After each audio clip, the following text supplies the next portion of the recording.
strap on the boots and scrape up the knuckles. Oh, what a hit! He got jacked. This is the Big Red Rage, presented by Santan Ford and Gilbert. Murray's gonna score! Touchdown! Slammed to the ground by Budda Baker. Like a torpedo, he came flying into the backfield. The Rage is brought to you by Santan Ford and Gilbert. Right on the price, right on the corner of the Santan 202 freeway in Val Vista. What a grab by Trey McBride. That was spectacular. And by Arizona Cardinals Podcasts. Visit azcardinals.com/podcast. The Red Sea is rising up. Temperature rising, vision blurring, rage taking over. Here's Paul Calvisi. I'm ready. I'm 100% ready. I'm telling you I'm ready. And Ron Wolfley. It doesn't get any better than that. Unleash the fury! All right, Red Sea, let's go. Come off the ball. Oh, come on now. The 12's got to hear you up in Seattle. I mean, they think they know something about noise.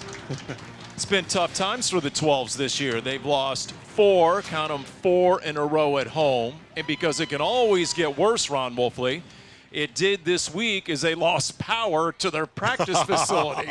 I saw that, Paulie, today. They had to run generators all this week so far. They lost hot water in the showers. Geno Smith said, quote, you got to man up and take a cold shower this week.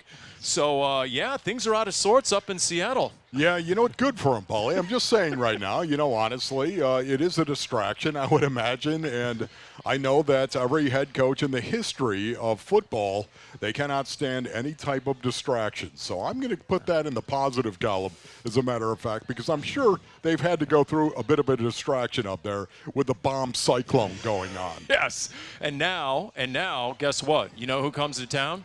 The first place Arizona Cardinals. How about that? Oh, man, that With feels good, Paul. 4-game winning streak. And, you know, and the game within the game, here comes Cram It Vertical, okay? And, Wolf, we talk a lot about the vertical part. Tonight I want to talk about the Cram It part. Okay. And with that, may we introduce our rookie tight end, Tip Reiman, everyone. Thank you. I appreciate you having me. Do you answer to that calling, Cram It? Is that good with you? Is that part of your job description? Yeah, 100%. 100%. Yeah, that's what they told me when they drafted me, right? Is it? What did they tell you when they drafted you? I can't remember now. Yeah, I can't remember. It's been so long ago. It's out. It was a blur. Okay, listen now. I've got to ask you this right now, Tip. How do you think your season is going? This is a big picture question. I realize that, but I love to parachute in from 30,000 feet. Tip Reiman, I ask you, my brother, how do you think your season is going? I think it's good. You know, we handled adversity in the first portion of the season really well by, like, really exemplifying sticking to the process. And it's been cool to see that on a professional level. You know, I've done that at other levels, and now I get to do that at this level. And I get to have great examples. How does Kyler, how does JC, how do all these guys, you know, exemplify that and just sticking to the process? They've been through adversity in so many ways, and they can speak to that in so many regards. And to see that firsthand, you know, how do you continue the process even if things aren't going exactly how we wanted? And to continue that and see where that's led us recently, right, and where we're going to continue to go and just keep really being focused on where our feet are, that's been a really awesome thing. And so overall, good, right? That is. Overall good. But, yeah, always room for improvement every day in all regards. But sticking to the process, being consistent and intentional. I love that. That's what we're about. That's where you ought to be. How about 3 quick questions? We'll just go down the rookie checklist, okay? Sort of a status check here. Number 1, have you hit the rookie wall yet?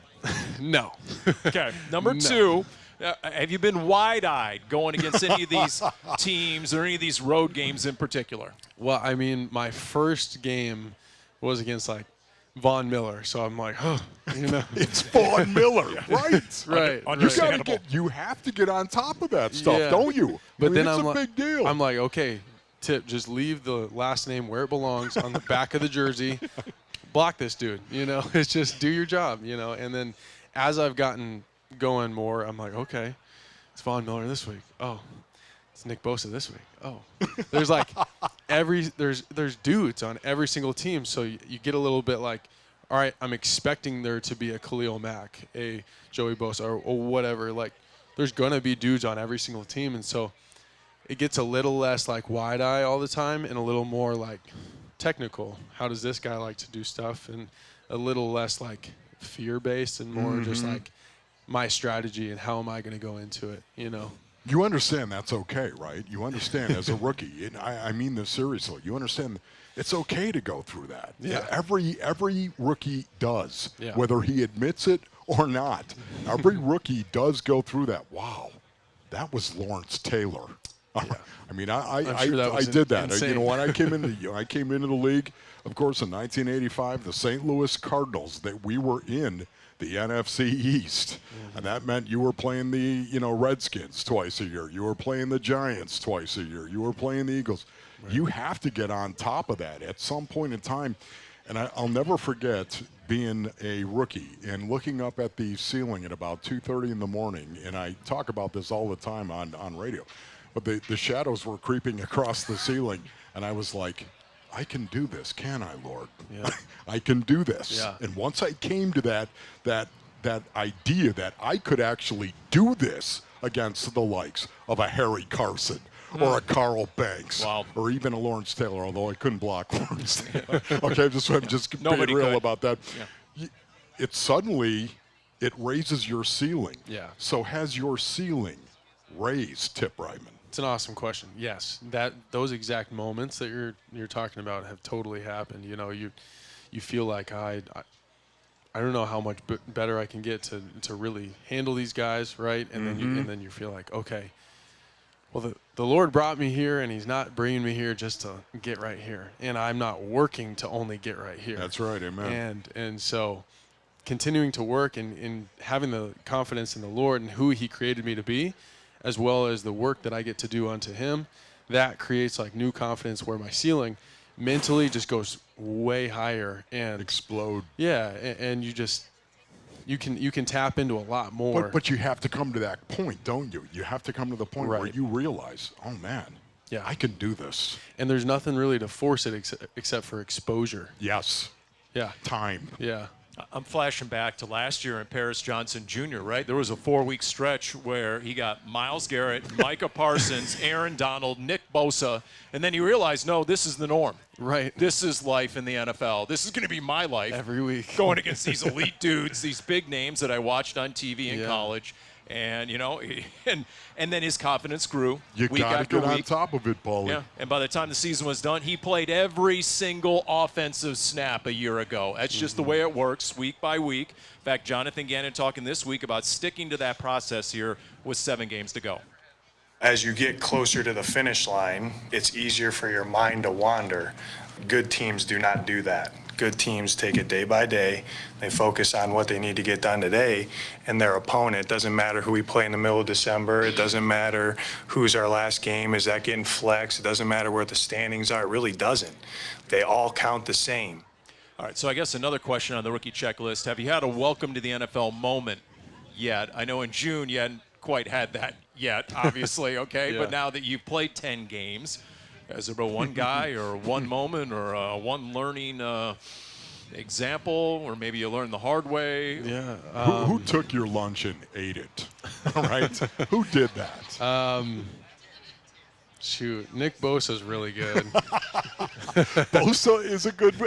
He's good. I was supposed to chip him and get an inside-out chip, and I went toward him, and I don't know what happened, but he was inside, and I didn't do my job, and I didn't even touch him, and I looked back, and I'm like, oh gosh, good luck, and I go and run my flat route, right? So I was like, okay.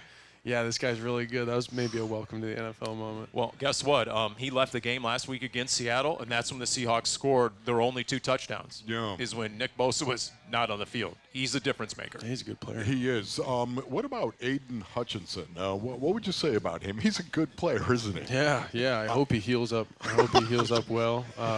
No, he's a good player. I'm kind of laughing because I saw you absolutely truck him one time. Do you remember? Do you remember the play? How did that make you feel? I mean, this guy is a good football player. This guy is a great football player. Right. And you buried him. I appreciate that. Yeah, I mean, it made me feel good, right? I love to do that to anybody, but especially a guy that's renowned for physicality and his motor and stuff. And you know, I feel like that's how I roll. You know, physicality and motor. Yeah. And so to be able to meet him and do what happened there was good. I like to do that a lot. You know, when I saw that on tape, the first thing I wanted to ask is, what's your weight at? Mine? What's your weight at? What's your weight at right now? My range, my 5-pound range that I get to be in is 275 to 280. So I'm just in there. They're giving you the high end of 75 right there, from 75 to 80. Yeah. They're okay with that? Yeah. So it's what we as like our staff and some of the support staff, and then me, what I feel best at and stuff like that. What range do we want to come up with? It's a 5-pound range. Oh, so, man. Yeah. Yeah. I like it there. I feel good. Yeah, me too. 280. Yeah. Here we come. What if we said the Cardinals are about to add a first-rounder here real soon? Because Darius Robinson has yet to play. There you go. And dude was a playmaker in August. There's no doubt about it. You hope to see him in November, maybe December. Here's Darius Robinson this week on if he's itching to play. I mean, yeah, it's been a long time. I haven't played since the Cotton Bowl, but at the end of the day, I'm just on my journey right now, and whatever we see best for the team, I'm going to do. So just focus on being the best Darius today. What can you tell us about number 56? Because there was definitely a buzz in the Cardinals locker room back in August in the preseason when he was making some noise out on the field. Oh, heck yeah. I mean, number one, what you just heard is him. He shows up every day. He does his work every day. He's very consistent, which I love about him. And there's a reason for everything. I love it. And he's got a curious mind, and he goes, man. And then on the field stuff, like you're saying, you know, my first chances to block him in full pads and going, it was tough. I mean, he is good. There's not a lot of guys that can get past blockers like that, and like he's one of the best I've encountered, honestly. I'm excited for him. He brings a motor when he's in his like 4-point stance. I thought he was joking with me the first time I saw it, but he was like this, like wide-eyed, looking around, and so I started laughing. I'm in my stance, I kind of laugh, and he doesn't blink. He just, I was like, oh, he's not joking. He's just really focused. Oh, man. Because he gets so low in that stance, too, right? Oh, yeah, man. He's locked in. I love it. Wow. What a guy. Okay, so that's one addition here, hopefully real soon. Jonah Williams is tracking to play real soon. This is the starting right tackle who lasted all of 22 snaps. Last play of the first quarter of the first week, but here's Jonah this week on getting back out there. It's just nice to feel like I'm, part of the team again, like out there at practice with the guys. I was rehabbing for a long time, and it's sort of like a funny, could be a movie or something, because there's a bunch of glass, and I'm in the weight room, and then they're practicing, and I just have my hand on the glass. It's got to be nice to be out there. So it's nice to be out there. It was great. And he's sort of doing the pantomime thing, like the boy in the bubble, right? He's forlorn and watching. It's kind of like outside the bakery window, Paul. Right. Right. Exactly. Looking into it. Exactly. So I'll tell you what, though. I mean, when I saw him week 2 after the injury, and he had a massive leg brace on, I'm like, oh boy, that's not good. Yeah. The fact that he's tracking to return real soon is semi-remarkable, isn't it? I mean, and he was definitely a rock at right tackle all through the preseason in that first game. Right. Yeah. I mean, you tell us in terms of lining up next to a Jonah Williams, former first-round pick. Yeah. And 6 years of experience. I mean, that's definitely an addition to this team. Oh, heck yeah. No, from the get-go, you could tell there's something different about Jonah. He's the way he handles his business. I mean, this whole rehab process, you said it, he's coming back in remarkable shape and fast too. I've seen him every morning. He puts the work in. He's really consistent every single day. He's one of the earliest guys to the facility all the time. I'm one of the earliest guys, and he's always there before me. and so I just like to see how he works. And all of our conversations, he's so welcoming from the get-go when I got drafted. And there's a time in OTAs, I was like, what do I do? He helped me out there. Here's the play. He's always been a good guy, and so conversing with him's awesome. But it's awesome to have him back. He's a huge addition. For me, Paul, it's the line of scrimmage with the Arizona Cardinals where they gotta get better, in my opinion, and continue to get better. They're getting healthy on the line of scrimmage as well. Jonah Williams coming back, as you said. Hopefully Darius Robinson at some point in time is going to be back. This team is built on the concept of motor and violence controlled in between the white lines, of course. Correct. Not outside the white lines. You love people. Respect them. Treat them better than yourself outside those white lines. Inside, let's go. You're right. Let's have at it, right? It's part of the game. And that's where this team is being built. Well, the Cardinals are the number 5 rushing team in the NFL, nearly 150 yards rushing per game. Number 2 in yards per carry. Only the Cardinals in Baltimore over 5 yards a carry. So we'll see. That's been a liability for the Seahawks so far this season. What's going to happen, especially if it's raining? We continue at Tip Reiman, rookie tight end in the Big Red Rage, presented by Santan Ford & Gilbert, live from Trophy and Chandler. Drops back deep, throws far side on a short pass, caught by Reiman, bounces off a defender at the 42, and then shoved out of bounds at the 42. Tip Reiman's first NFL catch. The Cardinals run Benson left side. He's got some room at the 35, up past the 40, 45. Oh, what a great block by Tip Reiman on the backside as well. Oh, you can still hear the screaming of the lambs. Are you kidding me? Light up and suck the metaphorical beating heart right out of the Jets. Run it right down their throat. Oh my goodness, that was a great job right there. Tip Reiman at the point of attack, just jacked up Aiden Hutchinson, put him on wheels and buried him. Wow. There you go, Tip. Real evidence. It's not just in the locker room or on the team bus or here off air. Okay, anywhere you are, Wolf is talking, raving about you at the point of attack. I appreciate that.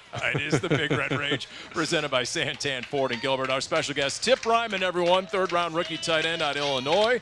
We're live from Trophy and Chandler, located on Queen Creek Road between Price and Dobson.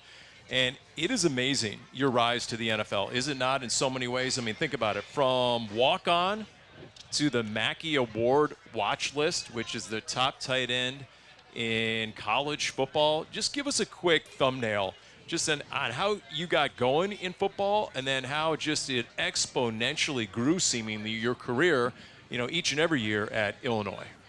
How I got going in football originally? Yeah. Because you're from South Dakota. Yep.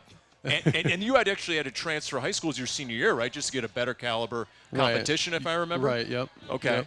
Yeah, no, starting out in football, I heard about this tackle football league through my buddy, and it was like already through a little bit of the season, and, they had me, I wanted to play, and so they had me try out. It's super late in the season, the little Pee Wee league, and I did well enough where they let me play, and that's how we started out. I was a running back my whole life, and then we hit a little bit of a growth spurt. Went to D-end one year, and then like 4 games into my senior season, I switched to tight end senior year of high school. So, yeah, when did you hit that growth spurt for you? Because I envision you being a 5-year-old and just towering over everyone. No. That was not the case? I was pretty normal sized, and then like freshman year I was like 5'5", like 150 or something, and then sophomore year like 5'7", maybe 160, and then junior year kind of blew up a little more, 6'2", 205. Wow. And then so that was when it really happened. Okay. And then just steadily grew from there. But yeah. So tell us about, because I remember you talking about, you actually grew up for the most part in Sturgis. Yeah, motorcycle rally. Wolf's a former Harley guy. Yeah. Okay, yeah.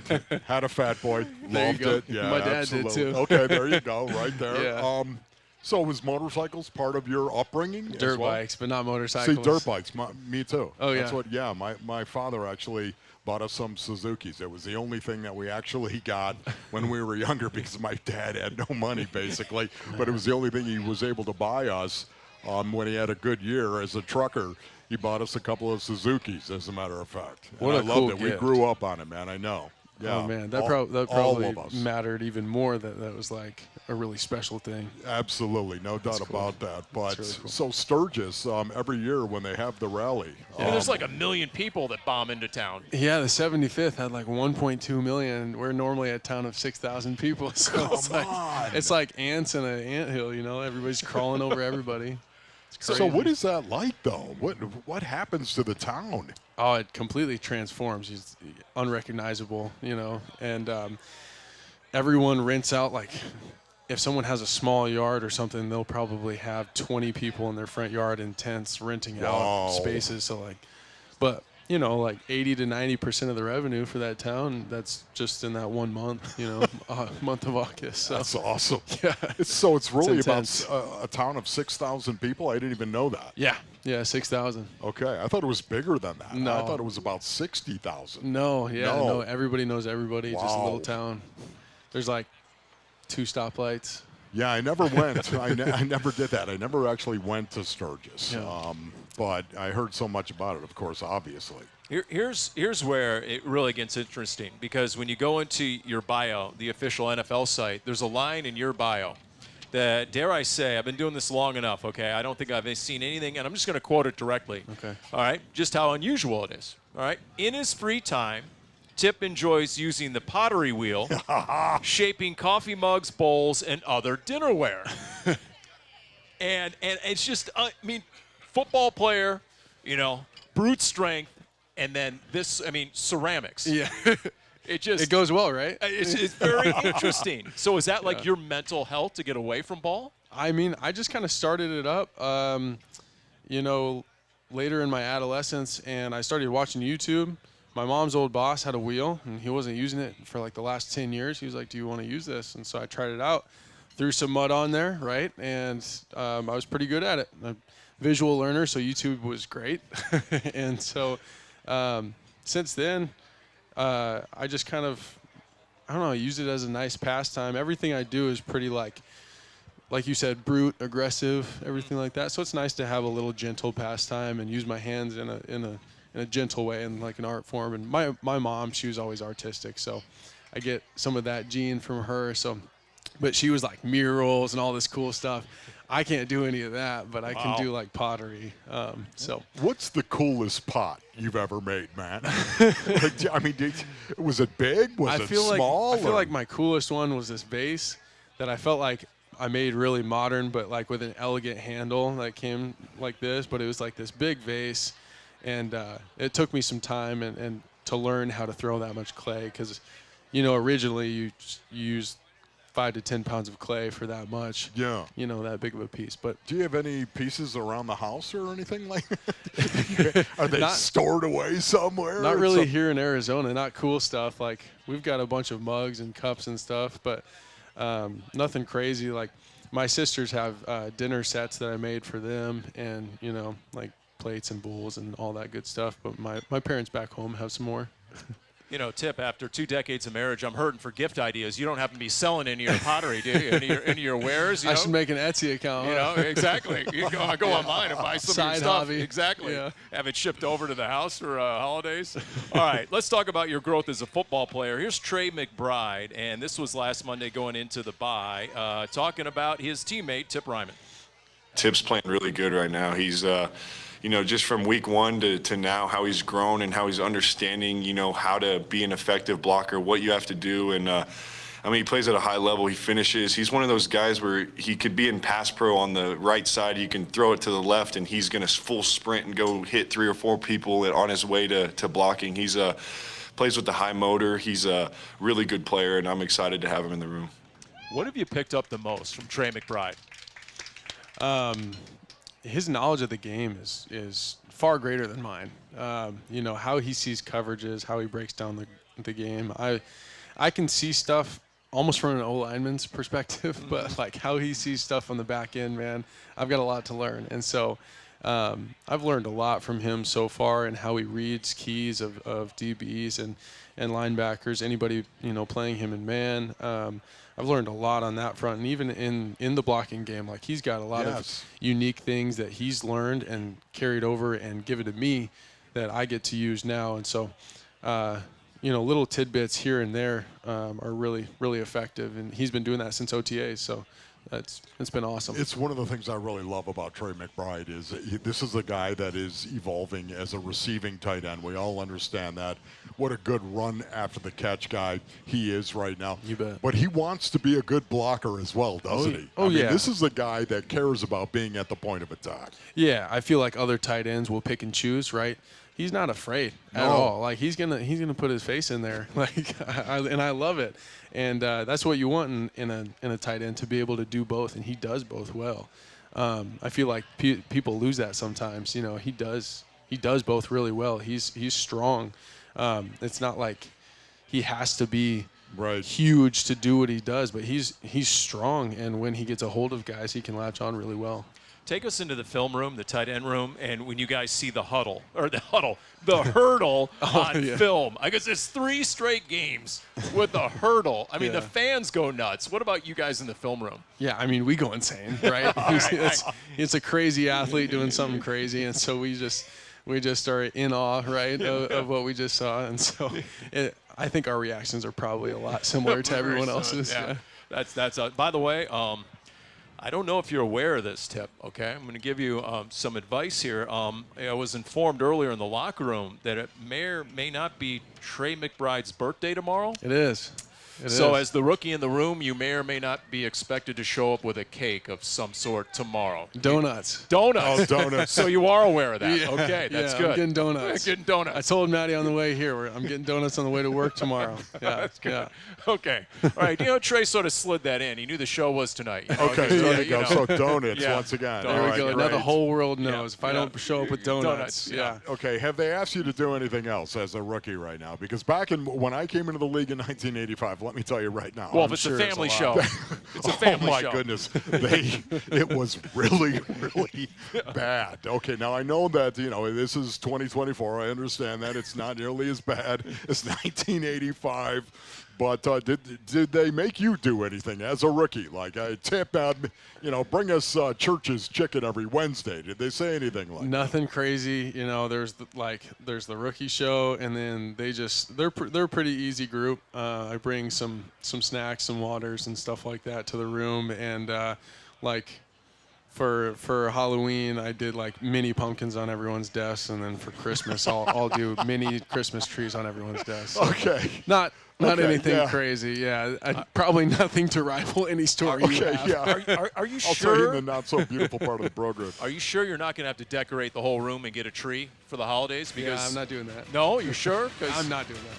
It can be a tough crowd. Starling Thomas showed up last year in the cornerback room, and he had a tree, and they're like, no, none of this artificial stuff. They threw it out. They said, go get a real one. You got to go back. That's awesome. Show the real one. Oh, man. I'm like, oh, boy, okay. By the way, kinesiology major, what, the study of motion?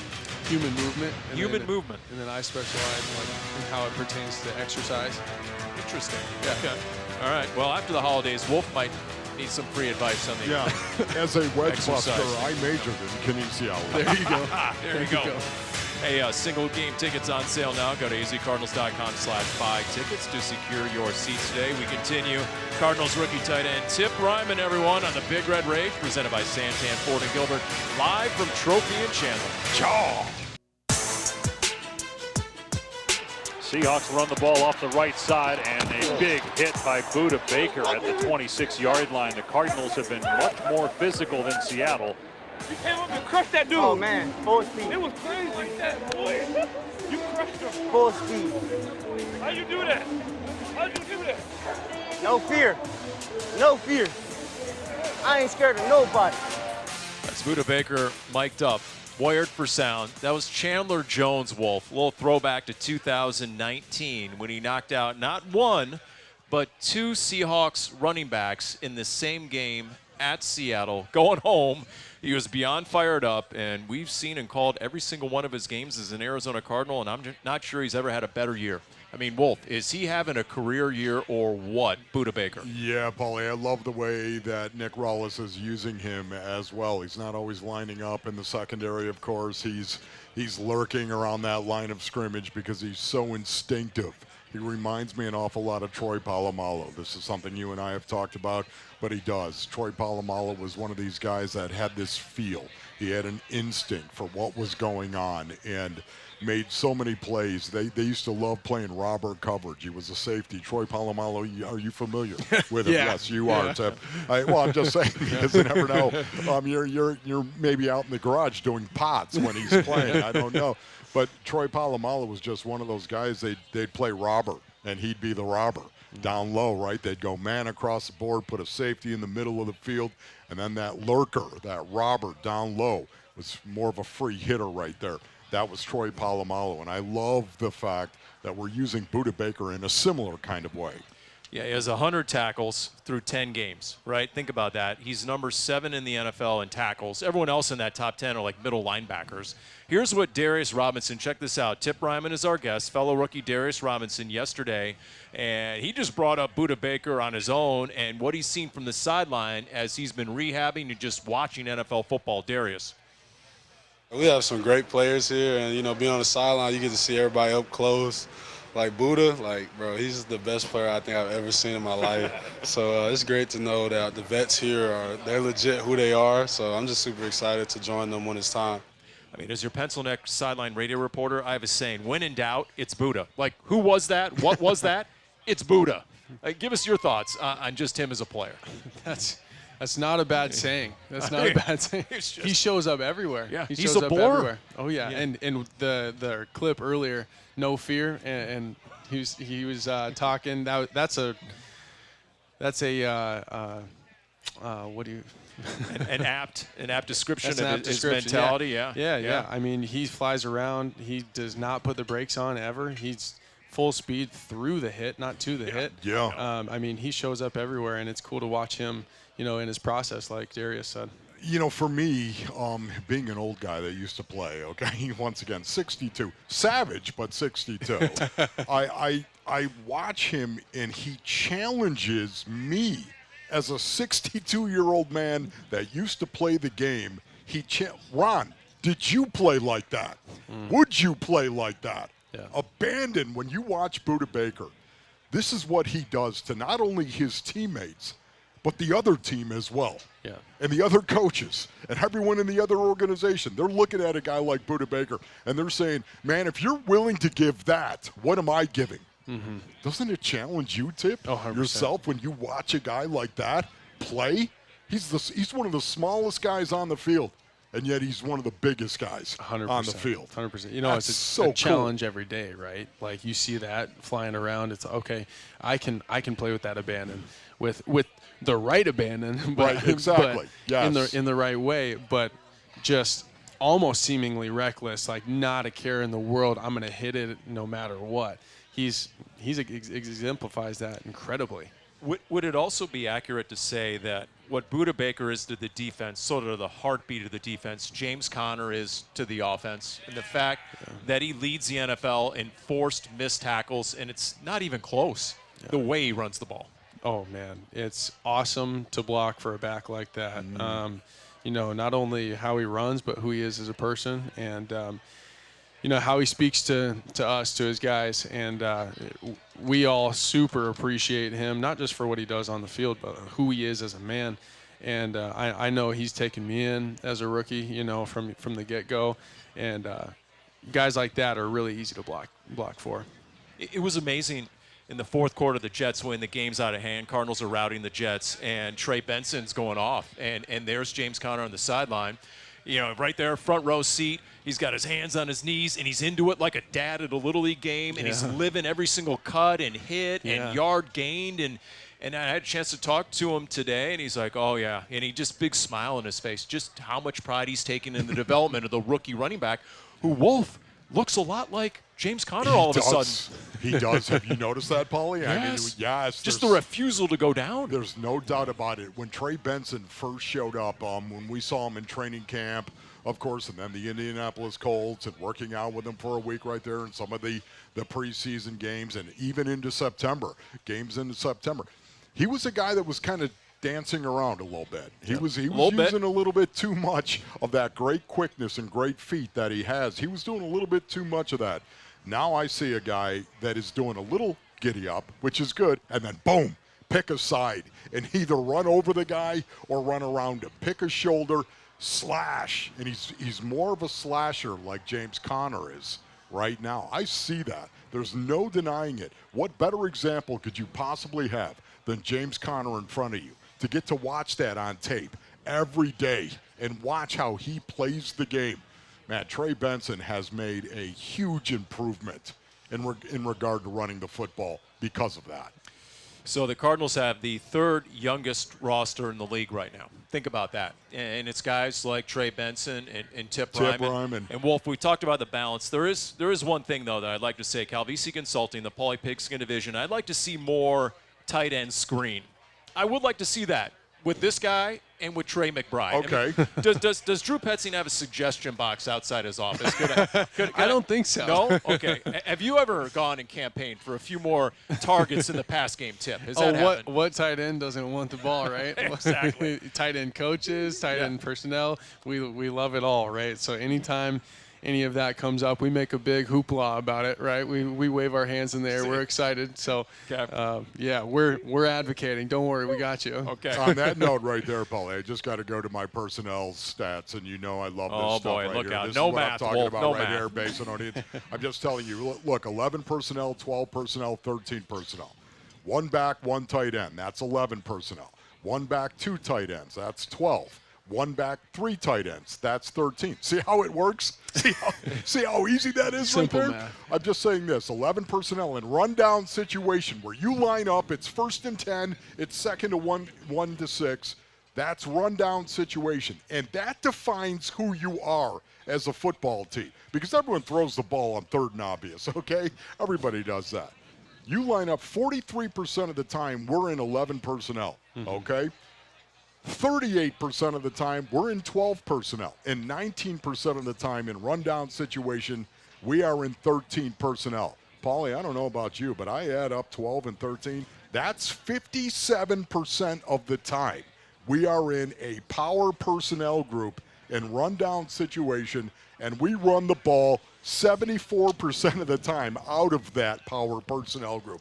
We are blowing your face off, metaphorically speaking, of course, but blowing it off nonetheless. So are you saying I need to shut it, that I really don't have a case? Is I'm that just what you're saying? Paulie. Okay, all right.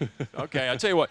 Here's my question that we'll get to in a minute. Think about this, your pregame meal, because as long as we're talking about rookies, let's get to the 4th-round rookie, Rabbit, who was a guest recently here on the Big Red Rage. And at his locker last week, they asked him, I'm not sure how they got on this, but they start talking about his pregame meal, and here's Rabbit. Shoot, real chill. I get my spaghetti in and then go out on the field and go crazy. Gotta have spaghetti with ranch on it, a little Parmesan, red pepper flakes, a little green Gatorade. It's like rabbit fuel. Okay, with a guy who has an I at the end of his name, all right, the words ranch and spaghetti together, Paulie Paisan does not approve. I'm just going to tell you that right now. So I'm going to try not to even dignify that answer, and I'm just going to go right to you, Tip. Do you have a go-to pregame meal? I mean, it's not green Gatorade and spaghetti and ranch, but so I'm not going to top that. Right. I guess it depends on the time of game. It's going to be breakfast if it's a midday game. If it's a night game, it's going to be probably a normal meal, not something psychotic like that. Thank right? you. Yeah. Yes. What do you like, though? I mean, if you're going to go ahead and say, you know what, hey, I've got a bye week right here. What am I going to splurge on? What am I going to eat? What do you enjoy? Do you snack? Do you like snacking or what? Yeah, I like snacking. You do? Bag of Doritos. A base, never. No, a base no, meal. okay. A base meal for me is just like rice cooked in bone broth and ground bison or ground beef or something like that. Okay. Put it together. Yeah, but what if you're going to have some fun? You're going to snack on something. Like a cheat day? I don't really have cheat days. Wow, that's discipline right there. No. Wow. We were talking about way earlier. If I have cheat days, I'm gonna have the wrong kind of 280. Key lime pie. Yeah. Eat the whole thing. You like pie? I love pie. Okay, there you go. Tip likes pie. Tip likes pie. Well, if that mask of discipline you used to wear, looks like Tip has it now. You haven't been able to find it for a few years, so Tip Paulie, has it. The cheeks are a little full. Hey, check out the latest episode of the Dave Pash podcast featuring Cardinals defensive coordinator Nick Rawlis. You can download wherever you get your podcasts and the Cardinals official YouTube page, youtube.com/AZCardinals. By the way, the latest edition of Flight Plan is out as well. We continue here at Trophy in Chandler, located on Queen Creek Road between Price and Dobson. It is the Big Red Rage presented by Santan, Ford, and Gilbert, featuring rookie tight end Tip Reiman.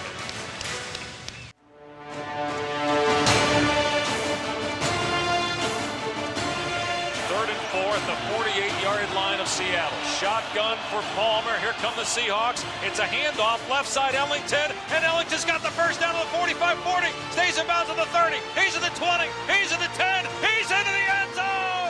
Touchdown! Andre Ellington seals the deal in Seattle.